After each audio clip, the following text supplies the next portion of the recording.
नमस्कार, मैं doctor Alok Chauhan, assistant professor in geography, Vardhman Mahaveer open university Kota. प्रिय विद्यार्थियों, आज हम एमए प्रीवियस भूगोल के कोर्स एमए जीई 02 भौतिक भूगोल की इकाई 14 के तहत जलवायु के प्रकार, विशेष रूप से कोपेन तथा थॉर्नथवेट के वर्गीकरण के बारे में जानेंगे। इस इकाई और इस व्याख्यान के बाद हम जान पाएंगे कि विश्व में किस प्रकार की जलवायु पाई जाती है, उसका वर्गीकरण किस प्रकार पे किया जाता है, थॉर्नथवेट की पीई और टीई इंडेक्स क्या होती हैं, थॉर्नथवेट के जलवायु वर्गीकरण के मुख्य एवं गौण भागों की व्याख्या कर पाएंगे और थॉर्नथवेट एवं कोपेन के वर्गीकरणों की तुलना एवं समालोचना भी कर पाएंगे। जलवायु और मौसम को सबसे पहले जानना बहुत ज़रूरी है कि किसी स्थान विशेष के मौसम की औसत दशा को जलवायु कहते हैं। सामान्य तौर पे लगभग 30 वर्ष की अवधि को हम इसमें काउंट करते हैं कि 30 वर्ष का जो एवरेज वेदर रहता है उसको हम लॉन्ग टर्म में जलवायु के रूप में कहना प्रारंभ कर देते हैं। और किसी स्थानीय क्षेत्र की जलवायु वहाँ एक लंबी अवधि का औसत मौसम होती है। इस प्रकार हम जलवायु को परिभाषित कर सकते हैं। जलवायु के जो नियंत्रक कारक हैं वो हैं अक्षांश है, देशांतर, ऊंचाई, समुद्री धाराएं तथा पवनें, वायु विक्षोभ एवं जल स्थल का वितरण, ये जलवायु को प्रभावित करने वाले या नियंत्रक कारक होते हैं।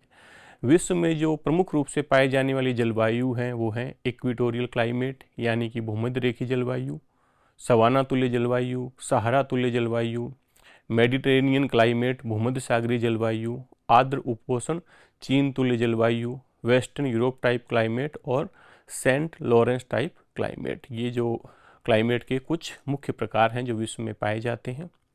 जलवायु वर्गीकरण के जो उपागम हैं वो प्रमुख उपागम हैं, एम्पेरिकल है, जेनेटिक है और अप्लाइड है। इन 3 अप्रोचेज के आधार पर हम जलवायु का वर्गीकरण करते हैं।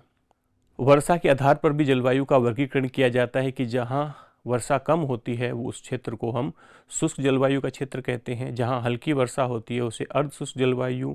जैसे जैसे वर्षा बढ़ती जाती है इनको उपाद्र, आर्द्र और अति आर्द्र जलवायु के रूप में हम विभाजित कर सकते हैं। अब हम बात करते हैं कोपेन के जो जलवायु वर्गीकरण है उसके बारे में। जो व्लादिमीर कोपेन थे वो एक जलवायु वैज्ञानिक और वनस्पति शास्त्री थे। उन्होंने टेम्परेचर और रेनफॉल यानी कि ताप तथा वर्षा के आधार पर संसार के जलवायु का वर्गीकरण प्रस्तुत किया था। तो इनके जो वर्गीकरण की मुख्य विशेषताएं हैं कि यह प्राकृतिक वनस्पति के अनुभव पर आधारित है। जलवायु की जो सीमाएं बनाई हैं वो वनस्पति, जिस प्रकार की वनस्पति पाई जाती है उसकी सीमाओं को ध्यान में रखकर बनाई गई हैं। इसके जो 5 मुख्य वर्ग हैं उनको English alphabet ABCDE capital letter से हम डेजिग्नेट करते हैं। इसका जो विभाजन का आधार है वो औसत मासिक तापमान और वर्षा है। अभी जो 5 मुख्य वर्ग हैं इनके छोटे उपवर्गों के लिए हम स्मॉल लेटर्स में FWSM और ABCD यूज करते हैं। यहाँ FWSM वर्षा को निरूपित करते हैं जबकि ABCD तापमान को निरूपित करते हैं। आज भी विश्व में सर्वाधिक लोकप्रिय और मान्य जलवायु वर्गीकरण कोपेन का ही माना जाता है। ये आप कोपेन के जो 5 मुख्य जलवायु वर्ग हैं वो देख सकते हैं कि A का मतलब है उष्ण कटिबंधीय आर्द्र जलवायु, जहाँ हर माह का टेम्परेचर 18 डिग्री सेल्सियस से अधिक होना चाहिए और यहाँ शीत ऋतु नहीं पाई जाती है। B है, इसको ड्राई क्लाइमेट यानी शुष्क जलवायु कहते हैं। यहाँ वाष्पीकरण है वो वर्षा की तुलना में अधिक होता है। उष्ण शीतोष्ण जलवायु, यहाँ जो तापमान है वो सबसे ठंडे महीने का तापमान -3 डिग्री से 18 डिग्री सेल्सियस के बीच में रहता है और शीत और ग्रीष्म दोनों ऋतुएं पाई जाती हैं। शीत शीतोष्ण जलवायु जिसे कोल्ड टेम्परेट जलवायु भी कहते हैं, यह निम्न तापीय जलवायु का जलवायु वर्गीकरण है। और लास्ट में ध्रुवीय जलवायु है जहाँ ग्रीष्म ऋतु नहीं पाई जाती है। जो सबसे गर्म महीना होता है उसका भी टेम्परेचर भी 10 डिग्री सेल्सियस से कम होता है। अब हम इनके जो मुख्य भाग हैं या मुख्य वर्गीकरण हैं उनके उपवर्गों के बारे में बात करते हैं कि जैसे A है उष्ण कटिबंधीय आर्द्र जलवायु। इसके साथ जैसा कि आपने देखा कि हमने बात की थी FWMS, ये वर्षा को निरूपित करते हैं। AF मतलब यहाँ पूरे वर्ष वर्षा होती है, शुष्कतम माह में भी 6 सेंटीमीटर से अधिक वर्षा होती है। वर्ष में कोई मौसम शुष्क नहीं होता है। F represent for ever. AW शुष्क महीने सर्दियों में, शीत ऋतु में, यानी कि सर्दी में बारिश नहीं होती है। AM शुष्कतम माह, ये मानसून ऋतु है जो भारत, पाकिस्तान, म्यांमार में जलवायु पाई जाती है। और AS यहाँ ड्राई समर होती है, शुष्क महीने ग्रीष्म में, जैसे कि उत्तरी पूर्वी मानसून से जो वृष्टि छाया प्रदेश में वर्षा होती है उसको हम इस दृष्टि से समझ सकते हैं। इसके बाद बी वर्ग है, तो जैसा इसको बताया कि ये ड्राई क्लाइमेट होती है। BWH उष्णकटिबंधीय रेगिस्तानी है। BSH है उष्णकटिबंधीय स्टेपी जलवायु है। BWK मध्य अक्षांशीय शीत रेगिस्तानी है और BSK मध्य अक्षांशीय शीत स्टेपी जलवायु है। और हम बात करें सी वर्ग की, जिसको वार्म टेम्परेट रीजन कहते हैं, इसमें उपवर्ग है CS, जिसको भूमध्य सागरीय जलवायु कहते हैं, जहाँ शीत ऋतु में वर्षा होती है, ग्रीष्म ऋतु शुष्क होती है। CSA इसे कहते हैं उष्ण ग्रीष्म भूमध्य सागरीय जलवायु। इसी प्रकार CSB है, वो शीतल ग्रीष्म भूमध्य सागरीय जलवायु है। CF जहाँ वर्ष भर आर्द्रता होती है, जो आर्द्र उपोष्ण CF है दक्षिणी पूर्वी अमेरिका की, और CFB पश्चिम यूरोप टाइप जलवायु पाई जाती है। CW जहाँ शीत ऋतु में बारिश नहीं होती है, ड्राई विंटर्स है, जैसे CWA दिल्ली लखनऊ का, तथा CWB पहाड़ी क्षेत्रों में दक्षिण पूर्वी एशिया में इस प्रकार की जलवायु पाई जाती है। अब हम D एवं E वर्ग के उपवर्गों के बारे में जानते हैं। जैसा कि हम जानते हैं कि D है वो शीतोष्ण जलवायु है। यहाँ जो सबसे गर्म माह है उसका टेम्परेचर भी 10 डिग्री सेल्सियस से ऊपर रहता है। इसको हम माइक्रोथर्मल जलवायु के रूप में परिभाषित कर सकते हैं, जिसमें DS है जिसमें ग्रीष्म ऋतु शुष्क रहती है, DW जिसमें शीत ऋतु शुष्क रहती है। उत्तरी अमेरिका, रूस और उत्तरी एशिया में इस प्रकार की जलवायु पाई जाती है। अब बात करते हैं ई जलवायु के जो उपवर्ग हैं उनकी। ET टुंड्रा प्रकार की जलवायु है और EF हिम जलवायु है, जिसमें सबसे गर्म माह में भी टेम्परेचर 0 डिग्री सेल्सियस से कम रहता है, और ये ग्रीनलैंड अंटार्कटिका में इस तरह की जलवायु पाई जाती है। अब जैसा आपको बताया था कि कोपन के जो उपवर्ग हैं उनका क्या अर्थ है, तो आप यहाँ देख लीजिए कि वर्ष भर वर्षा है, वहाँ F हम यूज कर रहे हैं। शीत ऋतु शुष्क है, वहाँ B यूज कर रहे हैं। ग्रीष्म ऋतु शुष्क है, वहाँ C यूज कर रहे हैं। इस प्रकार ये जो कौन सा अक्षर किस चीज़ को डिनोट करता है उसके बारे में हमने यहाँ बताया है कि जो वर्षा F, W, S, M, H ये वर्षा को रिप्रेजेंट करते हैं, और A, B, C, D के ये तापमान को रिप्रेजेंट करते हैं। अब कोपेन के वर्गीकरण की हम अगर समालोचना करें तो इसमें जो गुण हैं वो ये है कि ये बहुत आसान है और समझने में सुलभ है, और वृहद जलवायु प्रदेश और उपविभागों को अच्छी तरह से वर्गीकृत करता है, समझने में आसान है, इसलिए सर्वाधिक लोकप्रिय और मान्य है, और वनस्पति को आधार बना के गया है, तो इसलिए वास्तविक स्थिति में इसको धरातल पे देख भी सकते हैं। दोष ये है कि केवल तापमान और वर्षा पर आधारित है। इसमें जो भूपृष्ठ संरचना है, सरफेस स्ट्रक्चर है, विंड्स हैं और ओशन करंट है, उनकी अनदेखी की गई है। यह जलवायु वर्गीकरण उच्च पर्वतीय प्रदेशों के लिए अनुपयुक्त है, क्योंकि वहाँ की जलवायु जैसा वर्गीकरण में आता है वैसी पाई नहीं जाती है।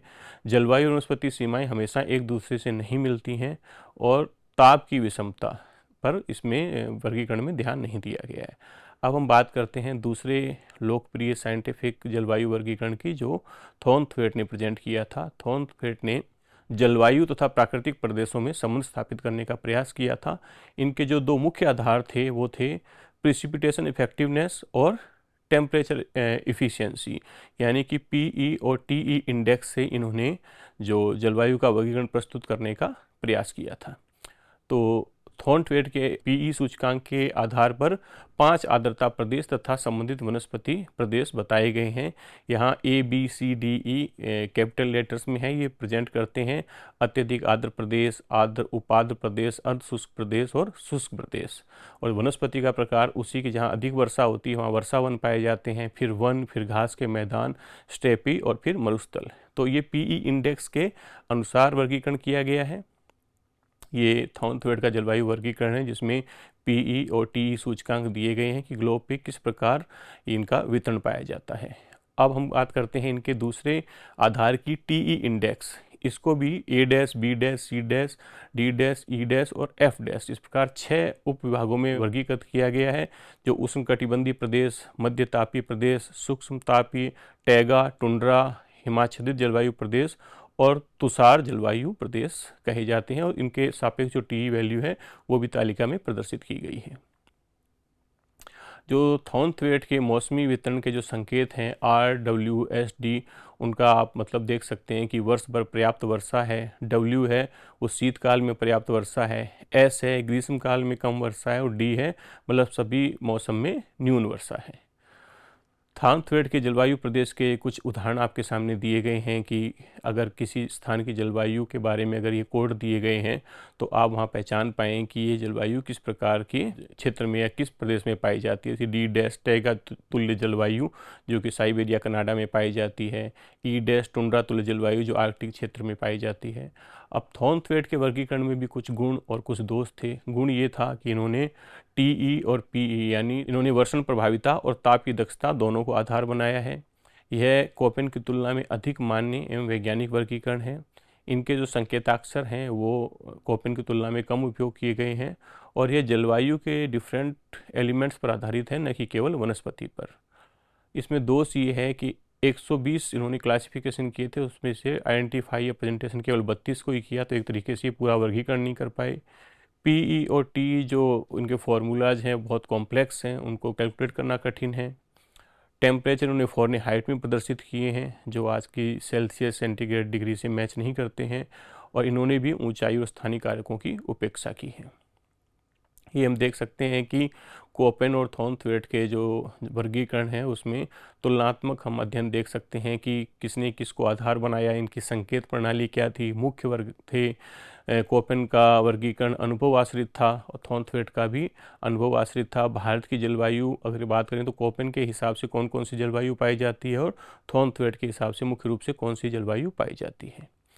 अब इन सब जो हमने आपको डायग्राम बताए हैं या क्लासिफिकेशन बताए हैं उनको देखने के बाद और अपनी जो आपको एसएलएम है उसके अंतर्गत आप इस इकाई का अध्ययन करेंगे तो आप निश्चित रूप से जो आपके प्रश्न दिखाई दे रहे हैं कि भारत की जलवायु निम्न में से कौन सी है, कोपेन का वर्गीकरण किस प्रकार का है, इन सब प्रश्नों के आप उत्तर दे पाएंगे। अब अगर हम इन्हीं जलवायु वर्गीकरण को राजस्थान पे अप्लाई करें तो हम देख सकते हैं कि भाई थानथ्वेड के हिसाब से राजस्थान में BWH, BSH, AW प्रकार की जलवायु पाई जाती है। तो इस व्याख्यान के बाद आप जान पाएंगे कि जलवायु को किसे कहते हैं, उसका वर्गीकरण के कौन कौन से आधार हैं, किस किस ने किया है, कोपेन के वर्गीकरण के प्रमुख आधार क्या हैं, उसमें कमियां क्या हैं, थानथ्वेड के वर्गीकरण के मुख्य आधार क्या हैं, उनमें कमियां क्या हैं, इन दोनों के वर्गीकरण के आधार पर भारत में किस किस प्रकार की जलवायु पाई जाती है। साथ ही विभिन्न जो महत्वपूर्ण शब्द हैं व्यवहारिक वर्गीकरण क्या है, वर्षण प्रभाविता क्या है, ताप की दक्षता क्या है, जननिक वर्गीकरण क्या है। इस व्याख्यान के पश्चात और अपने एसएलएम के अध्ययन के पश्चात आप जो आपको शॉर्ट और लॉन्ग टर्म क्वेश्चन दिखाए जा रहे हैं, आप प्रयास कीजिए कि इनको आप बहुत ही तकनीकी रूप से, वैज्ञानिक रूप से और संतुलित रूप से प्रेजेंट करने का प्रयास करें। धन्यवाद।